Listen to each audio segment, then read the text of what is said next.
Good morning. Good morning. Good morning. Thank you. Please. Thank you.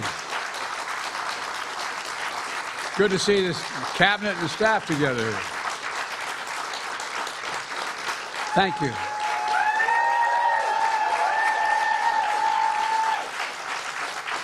Thank you, thank you, thank you. Please. Thank you, thank you, thank you. It's good to see you all. Particularly good to see my granddaughter sitting in the front row here. Hi, Finn. How are you, honey?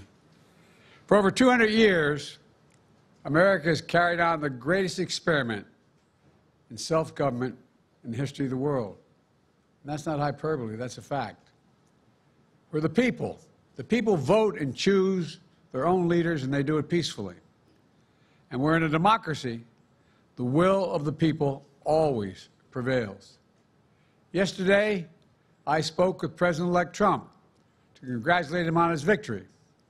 And I assured him that I'd direct my entire administration to work with his team to ensure a peaceful and orderly transition. That's what the American people deserve. Yesterday, I also spoke with Vice President Harris. She's been a partner and a public servant. She ran an inspiring campaign, and everyone got to see something that I learned early on to respect so much, her character. She has a backbone like a ramrod. She has great character, true character. She gave her whole heart and effort, and she and her entire team should be proud of the campaign they ran. You know, the struggle for the soul of America, since our very founding, has always been an ongoing debate and still vital today. I know for some people, it's a time for victory, to state the obvious. For others, it's a time of loss. Campaigns are contests of competing visions. The country chooses one or the other. We accept the choice the country made. I've said many times, you can't love your country only when you win. You can't love your neighbor only when you agree. Something that I hope we can do, no matter who you voted for, is see each other not as adversaries, but as fellow Americans. Bring down the temperature. I also hope we can lay to rest the question about the integrity of the American electoral system. It is honest, it is fair, and it is transparent. And it can be trusted, win or lose. I also hope we can restore the respect for all our election workers who busted their necks and took risks at the outset. We should thank them. Thank them for staffing voting sites, counting the votes, and protecting the very integrity of the election.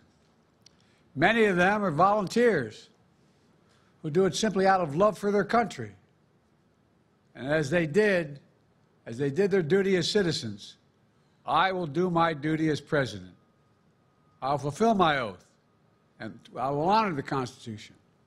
On January 20th, we'll have a peaceful transfer of power here in America. To all our incredible staff, supporters, cabinet members, all the people who have been hanging out with me for the last 40 years, God love you, as my mother would say, thank you so much. You put so much into the past 4 years. I know it's a difficult time. You're hurting. I hear you and I see you. But don't forget all that we accomplished. It's been a historic presidency. Not because I'm president, because what we've done, what you've done. A presidency for all Americans. Much of the work we've done is already being felt by the American people, but the vast majority of it will not be felt over the next 10 years. We have legislation we passed that's just only now just really kicking in. We're going to see over $1 trillion worth of infrastructure work done, changing people's lives in rural communities and communities that are in real difficulty, because it takes time to get it done.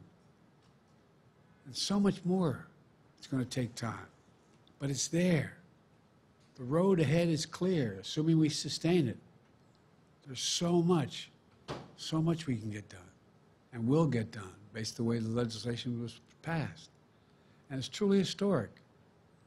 You know, we're leaving behind the strongest economy in the world. I know people are still hurting, but things are changing rapidly. Together, we've changed America for the better. Now we have 74 days to finish the term, our term. Let's make every day count. That's the responsibility we have to the American people. Look, folks, you all know it in your lives. Setbacks are unavoidable, but giving up is unforgivable. Setbacks are unavoidable, but giving up is unforgivable. We all get knocked down, but the measure of our character, as my dad would say, is how quickly we get back up. Remember, a defeat does not mean we are defeated. We lost this battle. The America of your dreams is calling for you to get back up. That's the story of America for over 240 years and counting. It's a story for all of us, not just some of us. The American experiment endures. We're going to be okay, but we need to stay engaged. We need to keep going. And above all, we need to keep the faith. I'm so proud to have worked with all of you. I really mean it. I sincerely mean it. God bless you all. God bless America. And may God protect our troops. Thank you, thank you, thank you.